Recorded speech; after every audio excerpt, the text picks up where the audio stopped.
New ইয়র্কের সুতা কারখানা থেকে যে আন্দোলনটা শুরু হয়েছিল, ক্রমেই সেই আন্দোলন আজকের দিনের আন্তর্জাতিক নারী দিবস। আজকে এই বিশেষ দিন নিয়েই কথা বলবো। সত্যি কি নারীদের একটি আলাদা দিনের প্রয়োজন আছে? এই গোটা বিষয় নিয়ে আজকে আমার সঙ্গে দূরদর্শন ত্রিপুরা স্টুডিওতে যারা বিশেষজ্ঞরা হাজির রয়েছেন, আমার একেবারেই ডান পাশে রয়েছেন শিক্ষাবিদ রুচিরা চ্যাটার্জি। নমস্কার। এরপরেই রয়েছেন মেয়েদের বাল্য বিবাহ নিয়ে যিনি কাজ করেন, সমাজকর্মী বর্ণাশ্রিতা দেব। অনেক অনেক স্বাগত। নমস্কার। দুজন এমন মানুষকেই আমরা আমাদের সঙ্গে আজকে পেয়েছি, এই গোটা বিষয় নিয়ে আলোচনা করব। সত্যি একটি আলাদা করে বিশেষ দিনের কি প্রয়োজন আছে? আজকের দিনে শুধুমাত্র কি এই একটি দিন নামের জন্য রয়ে গেছে? আমরা কি আদৌ জানি ইতিহাসটা কোথা থেকে শুরু হয়েছিল এই আন্তর্জাতিক নারী দিবসে? সেই সুতা কারখানার গল্পটা কি আমরা সত্যিই জানি? রুচিরা দি, আপনার কাছেই যাব।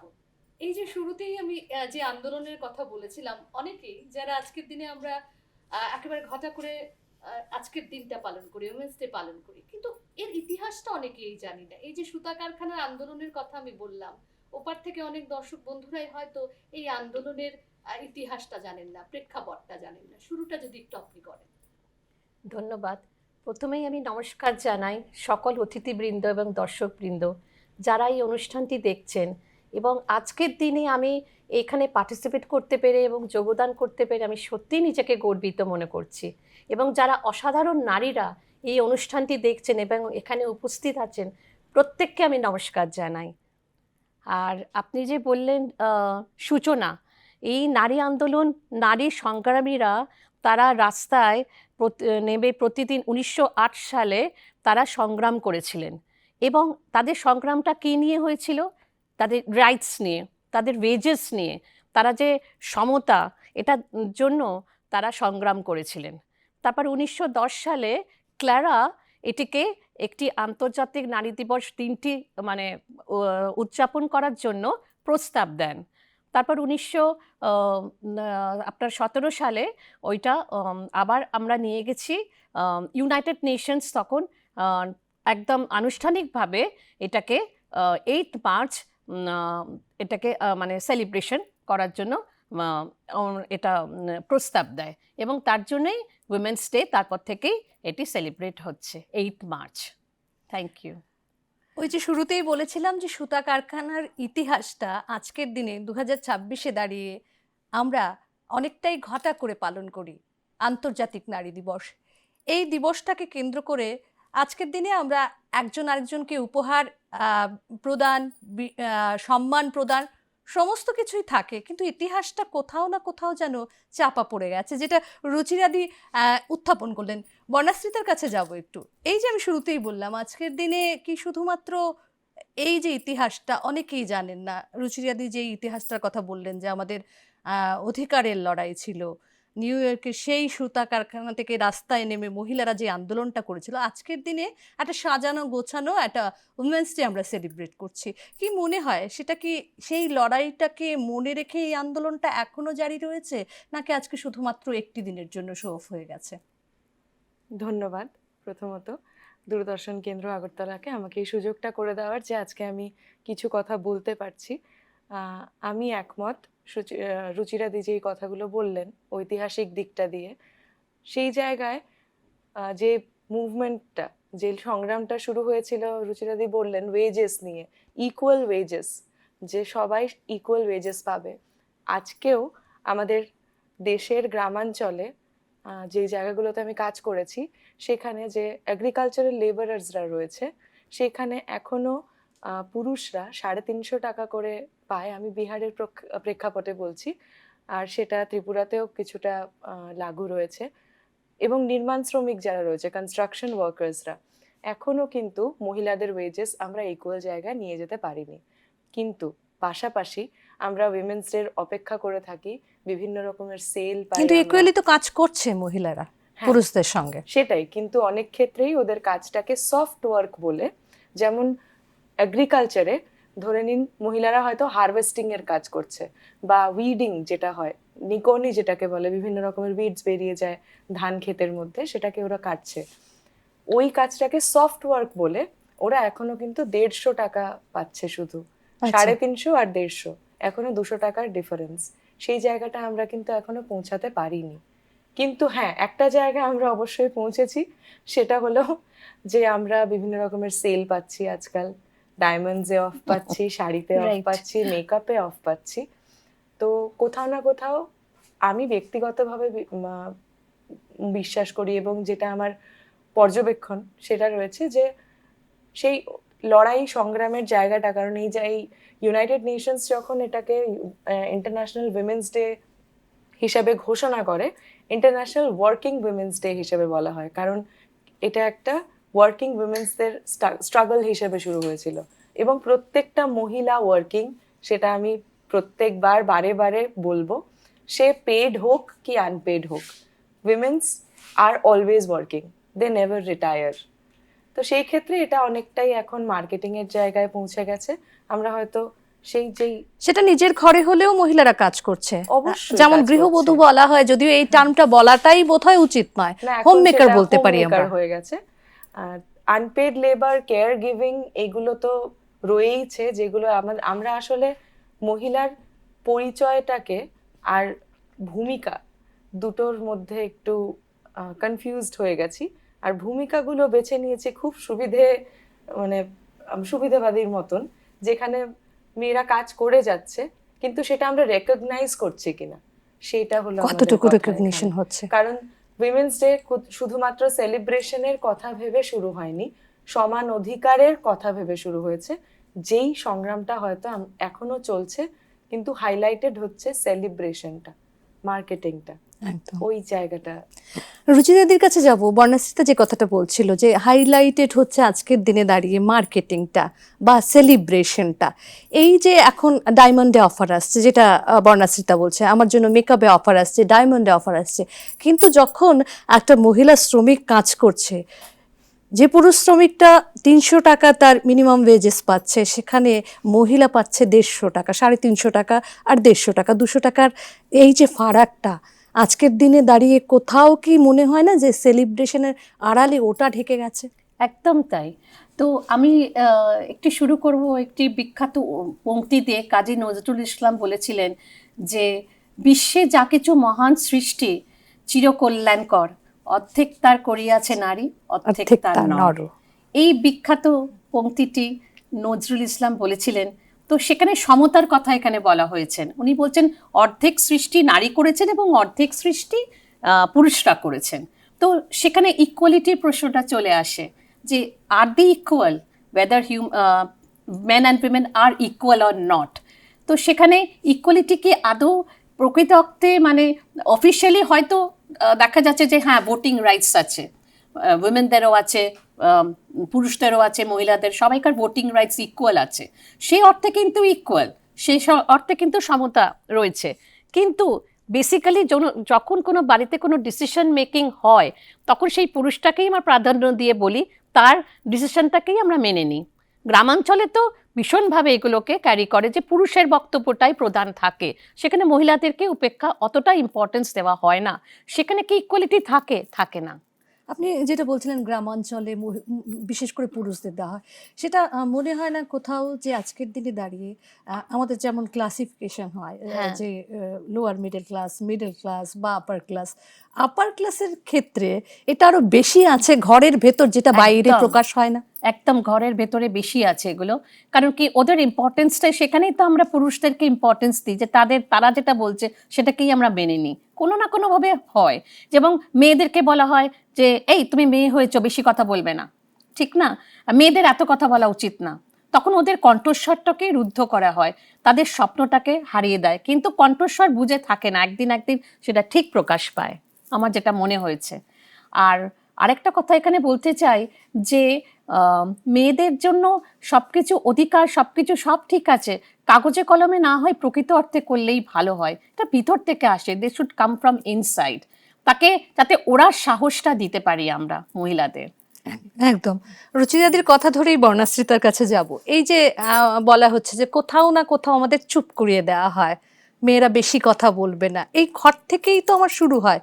এবং এই শিক্ষাটা শুরুতে মাই কিন্তু মেয়েকে দিচ্ছে, তুমি মেয়ে, তোমাকে আস্তে কথা বলতে হবে, তুমি খুব বেশি কথা বলবে না, ছেলেরা জোরে চেঁচায় মেয়েরা জোরে চেঁচায় না, এই যে ডিসক্রিমিনেশন গুলো শুরু থেকে ঘর থেকেই তো হচ্ছে। বা তুমি পুতুল দিয়ে খেলবে, ও ছেলে ও ব্যাট বলে খেলবে, তুমি মেয়ে তুমি পুতুল দিয়ে খেলবে, এই ডিসক্রিমিনেশন গুলো কোথাও না কোথাও, আমার মাও তো একজন নারী, আমার মাই আমাকে বলে দিচ্ছেন। তো আমার মা, আপনার মা এবং আমাদের মায়েদের যে জেনারেশনটা রয়েছিল, ওদেরকে কিন্তু এটাই বলা হয়েছে, এবং ওদের ভালো মা হওয়া এবং না হওয়াটা ডিসাইড করা হয়েছে ওরা কতটা কন্ট্রোলে তার মেয়েকে রাখতে পেরেছে। আজকেও যদি ধরে নিন একটা মেয়ে শিশু, সে যদি কোনো একটা ভুল পথে কোনো কাজ, ভুল স্টেপ নেয় লাইফে, বা শহরাঞ্চলে যেটা দেখা যায়, পড়াশুনো ভালো রেজাল্ট হয়নি, মা বাবারা প্রচন্ড সেইটা নিয়ে চিন্তিত, তখন কিন্তু বলা হয় মা গাইড করতে পারে না। তো সেই ক্ষেত্রে ওই মাকেও কিন্তু তার ভালো ভূমিকাটা সে নেভাতে পারলো কিনা সেটা ডিসাইড করার জন্য তার আগের জেনারেশন কিছু ইন্ডিকেটরস, মাপদণ্ড দিয়ে দিয়েছে, যার কারণে সে বের করছে সেই পিতৃতন্ত্রের যে মানে নিয়মগুলো, সেটা বের করার জন্য বেছে নেওয়া হয়েছে নারীদেরকে, এবং তাতে যাতে পরে ব্লেমটাও নারীদেরকে দেওয়া যেতে পারে। মাকে ভালো মা হতে হবে, ওটা শুরুতে গোড়াতেই ঢুকিয়ে দেওয়া হচ্ছে। ভালো মা হতে হবে যাতে ও এবং যাতে মেয়েটাকে বা ওই কন্ট্রোলে রাখতে পারে, নিয়ম শিখিয়ে রাখতে পারে, শৃঙ্খলার মধ্যে থাকে, যাতে ডিসিপ্লিনড লাইফ সে তখন নিজেও তো একটা মানুষ। সেই মাটা কিন্তু শুধু মা নয়, ওই তো তিনি একজন নারী, তিনি একজন মানুষ। তারও মনে হয় যে সবাই ওনাকে এসে বলুক যে আপনি খুব ভালো মা, ভালো করেছে, আপনি ভালো মা। তো কোথাও না কোথাও শিশু হিসেবে, বাচ্চা সন্তান হিসেবে আমাদের মনে হয় যে মায়েরাই আমাদেরকে আটকে রেখেছে। মেয়ে সন্তানরা, কন্যা শিশুরা কিন্তু এটা ভাবে অনেক সময় মায়ের জন্যই এটা হয়েছে, মা বলছে এটা করতে। বা সমাজেও বলা হয় মায়েদেরকে জাগরণ মানে জাগরুক হতে হবে, কিন্তু ওদেরকে যে ওই ট্রেনিংটা দেওয়া হচ্ছে খুব সূক্ষ্মভাবে ছোটবেলা থেকেই, মায়েদেরকেও তার মায়েরা ওদেরকে দিয়েছে, তাদের মায়েরা তাদেরকে দিয়েছেন, সেই জায়গাটা নিয়ে ধারাবাহিকভাবে চলে এসছে। কিন্তু আমার মনে হয়েছে এখানে নারী শক্তি আছে, সেই নারী শক্তিটা সেটা ট্রান্সফার হয়ে যায় আবার নেক্সট জেনারেশনকে, এবং সেই শক্তি নিয়ে কিন্তু সেই মেয়েটি বড় হচ্ছে।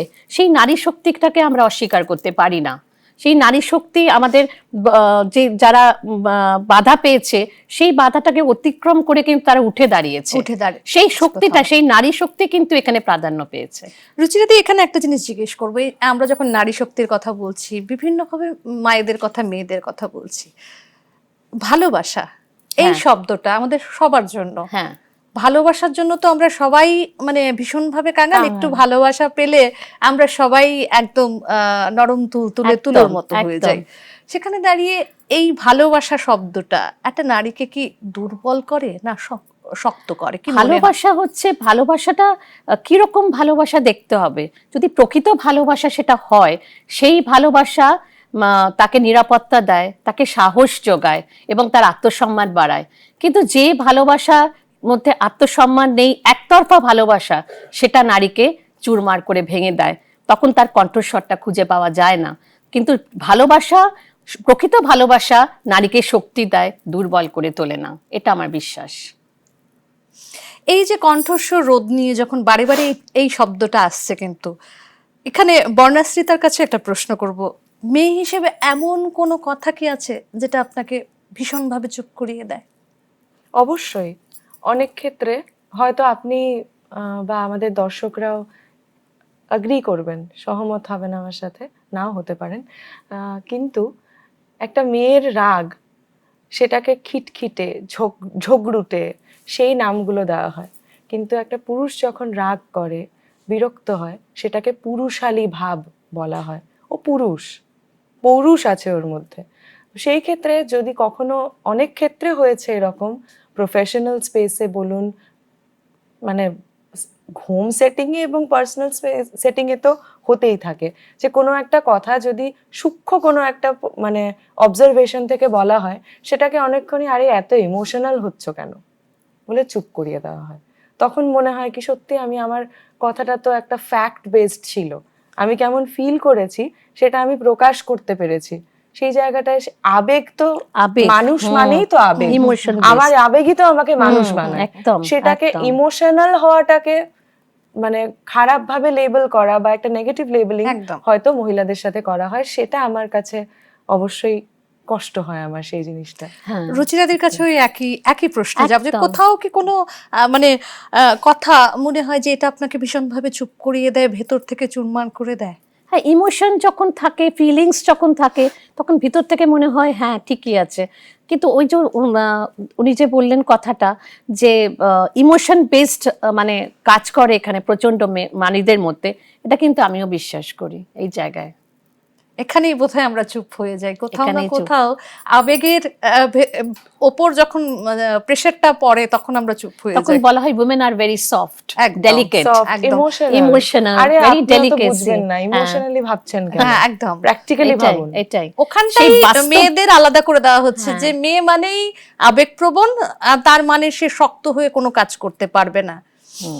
অথচ সব থেকে বেশি শক্ত হয়ে যে কাজটা করা, একটা সেটাই। সন্তান জন্ম দেওয়া, নারীরা বোধহয় আমরা একদম। সেটা করি, সেই জায়গাটা অনেক বেশি শক্তির প্রয়োজন। আর সেই সেই নারী শক্তির জায়গাটাতে কথাই অনেক বলি। বেশি আবেগের প্রয়োজন, একদম। তাই হয়তো আমাদেরকে সেই মহিলারা জায়গাটা দেওয়া হয়েছে যে আমরা সন্তান সম্ভবা হতে পারি। একদম। এবারে একটু বর্ণাশ্রিতার কাছে যাব, যে শুরুটা যেটা করেছিলাম মেয়েদের বাল্যবিবাহ নিয়ে কাজ করছেন আপনি, সেখানে দাঁড়িয়ে আবারও ঘুরে ফিরে আজকের দিনের প্রসঙ্গে আসি। আজকে আমরা ঘটা করে উইমেন্স ডে সেলিব্রেট করছি, যেটা বলছি ডায়মন্ড কিংবা মেকআপের একটা আলাদা করে প্যাম্পার করার দিন। আমাকে আজকে ভীষণভাবে সাজিয়ে গুছিয়ে ডায়মন্ড রিং দিয়ে, হয়তো আমার ঘরের মানুষটাই কিংবা আমার মা বাবা আমার ভাই প্রত্যেকেই আমাকে আলাদা করে প্যাম্পার করবে আজকের দিনটা। কিন্তু আপনি যাদের নিয়ে কাজ করছেন, সেই বাল্যবিবাহ, সেই একেবারেই টিনেজ মেয়েরা যারা মানে আজকের দিনের গুরুত্বটা হয়তো এখনো বুঝে উঠতেই পারলো না, মানে মহিলাই হতে পারলো না, তাদের বিয়ে দিয়ে সংসারে ঠেলে দেওয়া হচ্ছে। ওরা শিশু। হ্যাঁ বলুন, আপনি continue সেটাই বলছি, করুন। বিয়ে দিয়ে সংসারে ঠেলে দেওয়া হচ্ছে, সেই মেয়েটি তো আদৌ মহিলাদের জন্য এই আলাদা করে দিনের মানেটাই বুঝতে পারছে না, তার তো এখনো পুতুল খেলার দিন। একদমই তাই। আর বাল্যবিবাহ বলতে একটু ছোট্ট করে বলবো যে আমি বেসিক্যালি শিশু সুরক্ষা, চাইল্ড প্রোটেকশনের উপরে কাজ করি, এবং আমি খুবই কৃতজ্ঞ চাইল্ড ইন নিড ইনস্টিটিউট, সিনি আমার অর্গানাইজেশন, যার সাথে মিলে আমি এই কাজটা করতে পারি। 52 বছর আগে শুরু হয়েছিল কলকাতায় এই অর্গানাইজেশন, এবং অনেকগুলো স্টেটে কাজ করছে, তার মধ্যে শিশু সুরক্ষা সিনির ওভারঅল কাজের একটা প্রাইমারি থিম্যাটিক এরিয়া। তো ত্রিপুরার কি সেই শিশুরা কতটা বুঝতে পারছে তার থেকেও আগে আমি বলতে চাই কয়েকটা data. National family health survey, যেটা 5th ন্যাশনাল ফ্যামিলি হেলথ সার্ভের ডেটা বেরিয়েছিল, সেখানে দেখা গেছিল যে 20 থেকে 24 বছরের যে মহিলারা সেই সময়ের NFHS 5 মানে 2021 to 2023 পিরিয়ডে, ভুল হতে পারে আমি ক্ষমা চাইবো, ফ্যাক্ট চেক করে নেবেন দর্শকেরা কাইন্ডলি, সেই সময় দেখা গেছিল ওর মধ্যে 40% মহিলাদের 18-র আগেই বিয়ে হয়ে গেছিল ত্রিপুরার ক্ষেত্রে, যেই ত্রিপুরায় সাক্ষরতার হার 99% অলমোস্ট। আর সেই অর্থেই যে কিশোরী গর্ভাবস্থা, সেই দিক থেকে ন্যাশনাল ফ্যামিলি হেলথ সার্ভের ডেটাই আমাদেরকে বলছে ন্যাশনাল অ্যাভারেজ হলো 100-র মধ্যে 6.8% কিশোর টিনেজ প্রেগনেন্ট উইমেন হয়, মানে গার্লস হয়। ত্রিপুরা কিন্তু 21.9%, হাইয়েস্ট ইন দ্য কান্ট্রি। তো জায়গাটা খুবই গুরুতর, এবং সেটা নিয়ে সরকার প্রচন্ড ইন্টেন্সিভ ভাবে কাজ করছে, ন্যাশনাল লেভেলে, স্টেট লেভেলে, ডিস্ট্রিক্ট লেভেলে। ন্যাশনাল 100 ডেজ ক্যাম্পেইনও চলছে আসলে ন্যাশনাল লেভেল থেকে, প্রত্যেকটা ডিস্ট্রিক্টেও চলছে, ত্রিপুরাতেও চলছে child marriage free India campaign, যেটা। ম্যাডাম এখানে আপনাকে একটু জিজ্ঞেস করবো, যেহেতু এই আলোচনার প্রসঙ্গ ক্রমেই আমাদের এই ডেটাগুলো উঠে এসছে, সেখানে দাঁড়িয়ে আজকে আমরা ঘটা করে চারদিকে নানানভাবে, সরকারিভাবে হোক বেসরকারিভাবে হোক ঘরোয়াভাবে হোক, আজকের দিনটাকে সেলিব্রেট করছি। এবারে শিক্ষার হারেও ত্রিপুরা অনেকটা ওপরে। উপরে আমরা তো শিক্ষিত বলতে পারি, সেই জায়গায় দাঁড়িয়ে এত ঘটা করে আন্তর্জাতিক নারী দিবস উদযাপন হচ্ছে, শিক্ষার হারেও ত্রিপুরা আমরা অনেকটা এগিয়ে, কিন্তু আপনি কাজ করতে গিয়ে কোথায় বুঝতে পারছেন যে এই যে চাইল্ড ম্যারেজ কিংবা টিনেজ প্রেগনেন্সিগুলো হওয়ার কারণটা, এই যে ডেটাটা, আমরা এতটা পিছিয়ে কেন? আহ, অনেক ক্ষেত্রেই আমি বলবো দুটো কারণ রয়েছে, দু রকমের। কিছু বাচ্চাকে বিয়ে দিয়ে দেওয়া হচ্ছে, মা বাবারা বিয়ে দিচ্ছে, আর কিছু বাচ্চা পালিয়ে যাচ্ছে। দুটোর দু রকম কারণ। যেই মায়েদের বিয়ে হয়তো হয়ে গেছিল 18-র আগে, এবং ওদের আর্থিক অবস্থা ভালো নয়, বিভিন্ন সরকারি স্কিম রয়েছে কিন্তু আর্থিক অবস্থা ভালো করার জন্যে, বেসিক নিডসের জন্যে, কিন্তু তারপরেও ওদের মনে হচ্ছে একটা ভালো ওই আলাপ এসছে, সরকারি চাকরি করে ছেলেটা, তো দিয়ে দিই, পরে তো বিয়ে দিতেই হবে। আর একটা বিয়ে দিতে অন্তত 50,000 টাকা, মিনিমাম 50,000 টাকা খরচ হয়। সেই 50,000 টাকা তারা মেয়েটার শিক্ষায় খরচ করতে রাজি নয়। সেইটা আমাদের ভেতরগত মানসিকতার প্রবলেম, সোসাইটি, এটা আমাদের মানসিকতা। আমরা যখন কন্যাদায়গ্রস্ত পিতা শব্দটা আমরা যেদিন আমাদের ডিকশনারি থেকে সরাতে পারবো, সেই দিন এর হয়তো এটা মধ্যেও তো বন্ধ দেখা হবে। যাচ্ছে ইদানিংকালে আপনি যেটা বলছিলেন সরকারিভাবে অনেক চেষ্টা হচ্ছে, তাছাড়াও ব্যক্তিগতভাবেও বেশ কিছু কিছু কিশোরী কিন্তু রুখে দাঁড়াচ্ছে, এমন বহু একদম তাই। ঘটনা ইতিমধ্যে বেরিয়ে এসেছে। একদম তাই। এবং ওরা চাইছে, আমি বিভিন্ন গ্রামেও যখন যাচ্ছি তখনও দেখছি ওর মধ্যে কিন্তু প্রচুর কিশোরীদের গ্রুপ, কিশোরদের গ্রুপ রয়েছে যারা বলছে যে না, আমরা পড়াশোনা করবই। ওরা রুখে দাঁড়াচ্ছে। এবারে হচ্ছে কি, ধরে নিন ওর পাশে ওর বান্ধবীটা পালিয়ে গেছে, তখন হঠাৎ করে ওই যে পড়াশোনা করতে হবে ওটা ছেড়ে সম্মানহানি যদি হয়ে যায়, তার আগে বিয়েটা দিয়ে দেওয়া হলো। আরেকটা জিনিস হচ্ছে যেটা ত্রিপুরায়, সেটা হলো প্রচুর বাচ্চা পালিয়ে যাচ্ছে। তো ওই ফোনে ফোনে যোগাযোগ হচ্ছে, তো এখন আমরা মোবাইলকে অনেকটা দোষ দিচ্ছি, কিন্তু পালিয়ে যাওয়ার সমস্যাটা কিন্তু মোবাইলের আগেই ছিল, পালিয়ে যাওয়াটা। আর সমস্যাটা অনেকটা গূঢ়, সেটা আমাদেরকে বুঝতে হবে। যে আমরা যখন একটা বাচ্চাকে, মেয়ে শিশুকে, কন্যা শিশুকে জন্মের পর থেকেই বলছি, এই তুই এত জোরে হাসিস কেন, এত এইগুলো কেন করিস, তোকে কে বিয়ে করবে, বিয়ের পরে করবি, বরের সাথে ঘুরতে যাস, তার আগে বন্ধু বান্ধবের সাথে যাবি না। As if we are trying to একটা মানে প্রিস্টিন অবস্থায়, একটা পবিত্র অবস্থায় মেয়েটাকে রাখতে চাইছি। কিছু একটা করলেই সে অপবিত্র হয়ে যাচ্ছে, বলে দেওয়া হচ্ছে তুমি যা করবে তোমার বিয়ের সমস্ত পরে, স্বাধীনতা বিয়ের পর, সব বিয়ের পরে। তখন সে কি হচ্ছে, ও ভাবছে বিয়েটাই, ওকে কেউ বলছে না যে তুই ভাই, তুই মেয়ে, সরি, তুই বাবা ভালো করে পড়াশোনাটা কর, কলেজে পাঠাবো তোকে, ত্রিপুরা ইউনিভার্সিটি আগরতলা পাঠাবো, বন্ধুদের সাথে থাকবি, হস্টেলে রাখবি, অনেক আনন্দ হবে। ওই কথাগুলো কেউ বলছে না যে বিয়ের পর তুমি পড়াশোনা শেষ করো, নিজের পায়ে দাঁড়াও, তারপর তুমি যা করতে চাইছো। বাল্যবিবাহের যে পরিণতিগুলো, সেইগুলো নিয়ে চিন্তিত না হয়ে হয়তো বাচ্চাটা ওই সময় আবেগপ্রবণ হয়ে সে পালিয়ে গেল। ওই একটা সমস্যা রয়ে যাচ্ছে। কারণ আমি একটা কথা জাস্ট টান দিয়ে বলি যে এখন কিন্তু সমাজে অনেক অ্যাওয়ারনেস হচ্ছে। আজকের পত্রিকায় রয়েছে যে 10টি গ্রাম পঞ্চায়েতে নারী আদালতের এস্টাবলিশ করার জন্য প্রস্তাব দিয়েছে আমাদের মন্ত্রী। তো এইগুলো অ্যাওয়ারনেস গুলো কিন্তু হচ্ছে না এখন কিন্তু অনেকটাই কিন্তু, যেমন বর্ণাশ্রিতা যেটা বলছিল, গভর্নমেন্টের অনেক প্রজেক্ট, অনেক সরকার কিন্তু অনেক এগিয়ে আসছে প্রত্যেকে মানুষের জন্য অ্যাওয়ারনেস তো দেওয়ার জন্যই তো তারা আজকে নারী আদালত কেন স্থাপন করার কথা ভাবছে, অ্যাওয়ারনেস করছে। আপনার কাছে যে প্রশ্ন যাব, আপনি তো ছাত্রছাত্রীদের নিয়ে কাজ করেন, সেখানে একটা জিনিস শুরু থেকেই আসে, ফ্যামিলি আপব্রিঙ্গিংটা। এই যে একটা মাইন্ডসেট, 50,000 টাকা একটা মেয়ের বিয়েতে খরচ করে দেবে দরকারে, কিন্তু পড়াশোনার পেছনে 50,000 টাকা খরচ করতে রাজি নয়। এখনো আজকের দিনে দাঁড়িয়েও যখন ত্রিপুরা শিক্ষার হার 99% ছুঁয়ে গেছি, এবং আমরা ডায়মন্ডে অফার চলে আসছে উমেন্স ডেতে, সেখানে দাঁড়িয়ে এই মাইন্ডসেটটা আরবানে আপনি বেশি দেখবেন না। আরবান সোসাইটিতে এটা নেই যে এখন ওরা সবসময় বলে কি যে না, বাচ্চা আমাদের, একটা ছেলে যখন জন্মায় ফ্যামিলিতে, একটা মেয়ে যখন জন্মায়, তখন ওরা ইকুয়ালি ট্রিটমেন্ট দেয়। এটা নয় যে তাদেরকে পড়াশুনো করাবো, এডুকেশন দেবো, আর ছেলেটিকে, এই মেয়েটিকে ডিপ্রাইভ করে রাখবো। এটা আরবান সোসাইটিতে না, এখন হয়তো প্রত্যন্ত গ্রামে এগুলো আছে, এইগুলো 50,000 টাকা যেটা বললেন অ্যামাউন্ট অফ মানি, মানে এডুকেশনে না দিয়ে বিয়ে দিয়ে দিলাম, এটাই।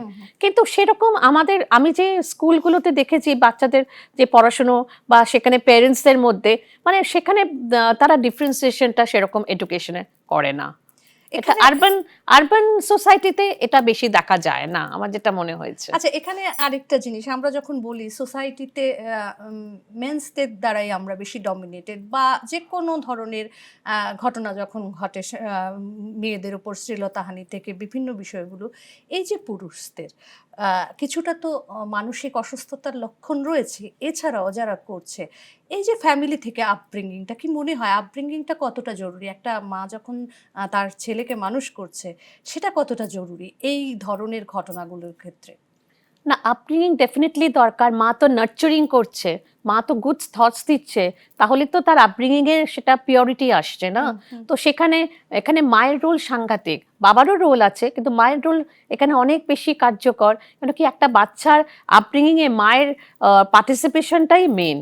তো সেখানে মা অনেক কিছু ইনকালকেট করে থটস বাচ্চাটির মধ্যে, যে এইভাবে এইটা করলে ভালো হয়, ওইটা করলে ভালো হয় না, সেগুলো পেয়ে পেয়ে তো বাচ্চা বড় হচ্ছে না। তো স্কুলেও গিয়েও তার শিক্ষা হচ্ছে, টিচাররাও আছে, তারাও তাকে যথেষ্ট, মানে সেখানেও ওদের টিচিংসের মধ্যে ওদের ইন্সপায়ার করা হচ্ছে, মোটিভেট করা হচ্ছে। তো সেইখানে আমার মনে হয় যে মাদের রোল যথেষ্ট কার্যকর। মানে আমরা বলতেই পারি যে একটা পুরুষ একটা মেয়ের দিকে কিভাবে তাকাবে, সেটা একেবারে গোড়া থেকে তার মাই তাকে শিখিয়ে দিতে পারে। বর্ণাশ্রিতার কাছে যাব, একেবারে শেষ দিকে চলে এসেছি। এই মুহূর্তে দাঁড়িয়ে দেখা যায় যখনই কোনো ঘটনা, আমরা ভীষণভাবে সোশ্যাল মিডিয়া বেসড, সেখানে দাঁড়িয়ে কিছু একটা ঘটনা ঘটলে বা ভাইরাল হলে দেখা যায় মহিলাদের নিয়ে বিশেষ করে রসিকতা করা হয়, মিম করা হয়, বিভিন্নভাবে এই যে একটা স্টেরিওটাইপ ভাবনা কাজ করছে আজকের দিনে দাঁড়িয়েও মেয়েদের নিয়ে, কি বলবে? একটা গল্প বলি। সেদিন আমার মা একটা জোক বলে খুব হাসছেন, উনি ওটা ফেসবুকে দেখেছেন। তো বলছেন যে ওখানের মধ্যে যে স্ত্রী হলো ওই পদার্থ, ব্যক্তি নয়। হ্যাঁ, পদার্থ বলে দেওয়া হচ্ছে। স্ত্রী হলো সেই পদার্থ যে আপনার জন্য উপোস করবে, পুজো দেবে, কি যাতে আপনার জীবনটা অশান্তি নিয়ে আসতে পারে। দিয়ে খুব হাসছে উনি, মজা লেগেছে ওনার।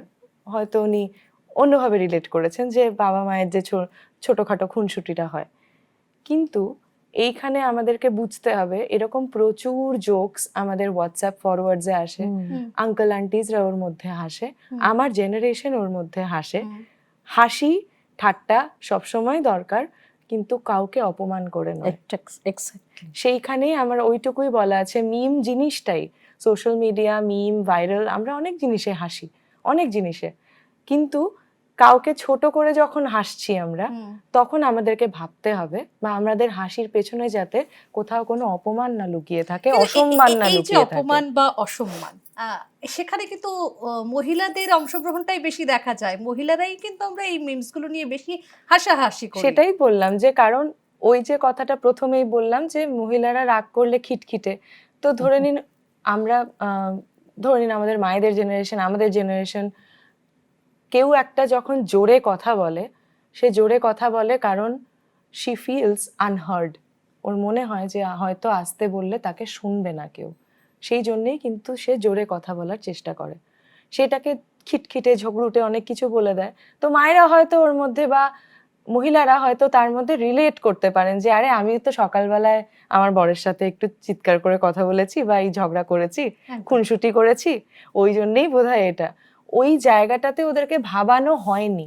যেই চিন্তাটা বা আলোচনাটা আমরা আজকে বসে করছি, ওদেরকে বলবে ধুত এটা জোক, ছেড়ে দে না, অত কি ভাবছিস, সিরিয়াসলি নিস না। ওই জায়গাটাই ভাবাতে হবে। কিন্তু এখানে ফিউচার জেনারেশন কিন্তু তারা নেক্সট প্রজন্ম কিন্তু এটাকে ওইভাবে নিচ্ছে না। ওরা তো এটাকে সত্যি ভাবছে না, ওরা তো মানে মানে কৌতুকটা ওই পর্যায়ে, রসিকতার পর্যায়ে থাকলেই মনে হয় ভালো, কিন্তু তার এটা যেন সীমা না ক্রস করে যায়। এটাই আমি বলবো যে ভবিষ্যতের জন্য কিন্তু এটা রং মেসেজ দিচ্ছে সোসাইটিকে, এবং ওটা খুব ডেট্রিমেন্টাল টু দ্য সোসাইটি, মানে আমার এটা মনে হয়েছে ফিলিংস। একদম। সেখানে একটাই কথা বলবো, যেখানে যে আপনি বললেন যে মহিলারাই সেই জোকগুলো নিয়ে বেশি হাসছেন, ওরা রিলেট করতে পারছেন। সিম্পল কথায়, আমরা সোশ্যাল মিডিয়াতে ভাইরাল কোনো জিনিস তখনই হয় যখন আমরা রিলেট করতে পারি, আমরা শেয়ার করি একে অপরের সাথে। কোনো না কোনো Simple গল্পের একটা সঙ্গে এটা অ্যালগোরিদম, সেটাই, সেভাবেই কন্টেন্ট বানানো হয়। হুম, তো জাস্ট ভাবুন, ওই জায়গায় যখন একটা নির্বোধ শিশু, হুম, 16-17 বছরের একটা ছেলে শিশু যখন সেগুলো দেখবে, ওর বিয়ের প্রতি কি আইডিয়া তৈরি হবে। একদম। ওর তখন থেকেই মনে হবে যে আরে এরকমই হয় বউরা, হ্যাঁ, তাহলে আমাকে আগে থেকে এটাই। বউ কন্ট্রোলটা মানে করতে পদার্থ, হবে। ওই যেই জোকসটা দিয়ে শুরুতে আপনি বলেছিলেন, সেখানে দাঁড়িয়ে আজকের দিনে বোধহয় ভীষণভাবে মায়েদের আরো বেশি অ্যাওয়ার হওয়া দরকার এই ধরনের যে মিমস গুলো আসছে আমার ছেলে মেয়েকে বা আগামী প্রজন্মকে, যেটা রুচিরাদি বলছিলেন যে ভীষণভাবে এটার ব্যাড মেসেজ যেতে পারে, সেই ব্যাড মেসেজটা কিভাবে আটকাবো। একদম শেষ এবং- দিকে চলে এসেছি এবং রুচিদের। পুরুষরা কিন্তু এখানে সেরকম পুরুষদের কিন্তু সেরকম কোনো কিছু মন্তব্য করা হয় না, না, একদম। করা হয় কিন্তু সেখানে কিন্তু মহিলাদের নিয়েই ইনইকুয়ালিটি, সেই- এখানেই আবার ইনইকুয়ালিটির প্রশ্ন আসে। কই পুরুষদের তো করা হয় না, মহিলাদের শুধু মিম করা হয় এবং ওদেরকেই মন্তব্য করা হয়, মানে সার্কাস্টিক্যালি স্যাটায়ার করে ওদেরকেই করা হয়। ওয়াই? একদম একদিনের জন্য যেমন প্যাম্পার করা হচ্ছে, আবার তেমনি হ্যাঁ।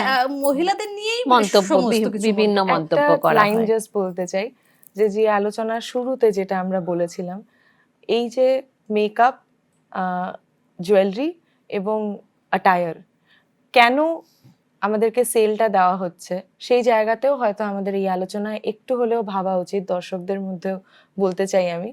কারণ সবসময় এক্সপেক্ট করা হয় যে একটা মেয়ে সুন্দর সেজে গুজে ভালো কাপড় পরে পুতুলের মতন থাকবে, আর পুতুল সাজার জন্য। গিফট দেওয়ার ক্ষেত্রেও হ্যাঁ। দেখা যায় একটা মেয়েকে কিন্তু একটা ব্যাট বল গিফট করব না, আমি পুতুল কিংবা একটা মেকআপের কিটস গিফট করব, তাতেই মেয়েটা খুশি হবে, এটা ধরেই হ্যাঁ, নিচ্ছি। একটা বাচ্চা, আমরা যখন একটা 3 বছরের বাচ্চার, ম্যাম প্রি স্কুলিং বাচ্চাদের ব্যাপারে অনেক কাজ করেছেন, আমরাই যখন যাই কোনো একটা 3 বছরের বাচ্চার জন্মদিনে, যদি একটা মেয়ে হয়, আমাদের ফার্স্ট থট মাথায় কি আসে? গিফটটা কি gift দেবো? করবো। পুতুল গিফট করব, ফ্রক গিফট করব। একদম। আমরা কেন অন্য কিছু ভাবি না? যে না, 3 এখন একটু বছরে চেঞ্জ হয়েছে, হ্যাঁ, এখন থেকে শহরাঞ্চলে অবশ্যই। স্কুল ব্যাগ দেয় দেখি, হ্যাঁ, শহরাঞ্চলে কিছুটা হলেও আপনার কাছে চেঞ্জ যাবো হয়েছে। একটু। বুকস দেয়, গল্পের বই দেয় বাচ্চাদের, কালারিং বুকস দেয়। আমি যা দেখছি এখন একটু ট্রেন্ডটা বোধহয় চেঞ্জ চেঞ্জ হয়ে আছে। রুচিরাদির কাছে যাব, এই যখন আমরা ইকুয়ালিটির কথা বলছি, ঠিক সেখানে দাঁড়িয়ে আজকে যেমন একটা আলাদা করে আমাদের জন্য নির্দিষ্ট দিন ধার্য করা হয়েছে উইমেন্স ডে, ওই যেটার ইতিহাসটা মুছে গেছে কিন্তু এখন ওই উপহারানির উইথ মধ্যে পম্প অ্যান্ড গ্র্যান্ডিয়র হয়ে গেছে। সেখানে দাঁড়িয়ে এখনো আমাদের জন্য ট্রেন, বাস, ওই জায়গাগুলিতে আলাদা করে রিজার্ভেশন রয়েছে। হ্যাঁ। বিভিন্ন জায়গায় কিউর ক্ষেত্রে মহিলাদের জন্য আলাদা লাইন রিজার্ভেশন রয়েছে। এই জিনিসগুলো তো আমরাও চাইছি, আমরাও তো ভোগ করছি। এই যে সার্বিক বিষয়গুলো, আপনার কি মনে হয় যে এই যে আলাদা আলাদা করে সুযোগ সুবিধাগুলো আমাদের দেওয়ার বিষয় রয়েছে, সেগুলো যদি তুলে দেওয়া হয় আমাদের হ্যাঁ। উপর, যে এই যে নিরাপত্তার বিষয় একটা বারে বারে বলা হচ্ছে, মহিলাদের নিরাপত্তা, আলাদা করে বসতে দাও, তাদের আলাদা করে দাঁড়াতে দাও, এটা তুলে দিয়ে আমাদের যদি ইকুয়াল ভাবা হয়, পুরুষদের মাথায়ও এটা ঢুকিয়ে দেওয়া হয় যে না, এরাও মানুষ, এরা মহিলা তো বটে কিন্তু সবার আগে সে একজন মানুষ, তখন এই বিষয়গুলো যদি ভবিষ্যতে তুলে দেওয়া হয়, সবার জন্য যদি পুরুষ যে লাইনে দাঁড়াবে মহিলাও সেই লাইনে দাঁড়াবে, তাহলে কি কোথাও গিয়ে আমাদের নিরাপত্তাটা, এখন যেটা আমরা ভাবছি যে নিরাপত্তা আলাদা লাইন করে দিয়ে তো নিরাপত্তা নিশ্চিত নয়। সেটাই যদি করেও দেয়, তাহলে কিন্তু দেখতে হবে যে তারা নিরাপত্তা স্বাচ্ছন্দ্যে দাঁড়াতে পারছে কিনা। একটা মহিলা যদি স্বাচ্ছন্দ্যে দাঁড়াতে পারে বা বসতে পারে বাসের মধ্যে বা ট্রেনের মধ্যে বা মেট্রোর মধ্যে, তাতে তুলে দিলে কোনো অসুবিধা নেই, পুরুষটি পাশে বসতেই পারে, কিন্তু সে নিরাপত্তা বা স্বাচ্ছন্দ্যে যেরকম একটি মহিলা বসে কমফোর্টেবলি বসতে পারে, কমফোর্ট জোনটা দিতে হবে তাকে, তাহলেই সেটা ঠিক আছে। আমাদের মধ্যে কোনো বৈষম্য দরকার নেই যে না আলাদা সিট দরকার, Mindset-টা change করতে হবে। মাইন্ডসেটটা চেঞ্জ করতে হবে ডেফিনেটলি। আমাদের সময় একদম শেষের দিকে, খুব ছোট্ট করে রুচিরাদি কি মেসেজ দিতে চাইবেন যারা মহিলারা রয়েছে আজকের দিনটা যারা সেলিব্রেট করছে, আজকের দিনটা আদৌ কি হওয়া উচিত, একেবারে ছোট্ট করে একটু message। হ্যাঁ, আমি আজকের দিনে কুর্নিশ জানাই সেই সব সংগ্রামী নারীদের যারা বারবার বাধা অতিক্রম করে উঠে দাঁড়িয়েছে এবং দিনের পর দিন তারা সংগ্রাম চলছেই তাদের, এবং তাদের অদেখা অনেক মহিলা আছে যারা তারা সামনে আসে না, কিন্তু তাদের জন্যও আমি কুর্নিশ জানাই এবং তাদের জন্যই নারী দিবস সেলিব্রেট করার জন্য আমরা ভাবছি। বর্ণাশ্রীদা, Thank you. ছোট্ট করে একটা মেসেজ। নারী দিবস অবশ্যই উদযাপন করা উচিত। যেদিন লৈঙ্গিক বৈষম্য যেটা রয়েছে, জেন্ডার ডিসক্রিমিনেশন, সেই সব খবর, এনসিআরবির ডেটা, এগুলো আমাদেরকে একটা জেন্ডার বেসড ভায়োলেন্সের কথা বলবে না, একটা নারী নিরাপদভাবে রাত্রিবেলায় হাফ প্যান্ট পরে বা যা ওর ইচ্ছে হবে পরে সামনে একটা বিস্কিটের প্যাকেট কিনতে যেতে পারবে, সেদিন হয়তো আমরা ভাবতে পারি যে আদৌ দরকার রয়েছে কিনা। এখন অবশ্যই রয়েছে, সব দিক থেকে রয়েছে। আসলে এখনো আজকের দিনে দাঁড়িয়ে লিঙ্গ বৈষম্যতা যে বিষয়টা, সেটা যতক্ষণ পর্যন্ত আমরা ওই জায়গায় পৌঁছতে পারছি না যে একটা পুরুষ যেভাবে জোরে কথা বলতে পারবে, একটা পুরুষ যেভাবে জোরে হাসতে পারবে, একটি মেয়েও ঠিক একইভাবে একই স্বরে কথা বলতে পারবে, মন খুলে হাসতে পারবে, ঠিক তখনই বোধহয় আজকের এই দিনটার আলাদা করে দরকার পড়বে না।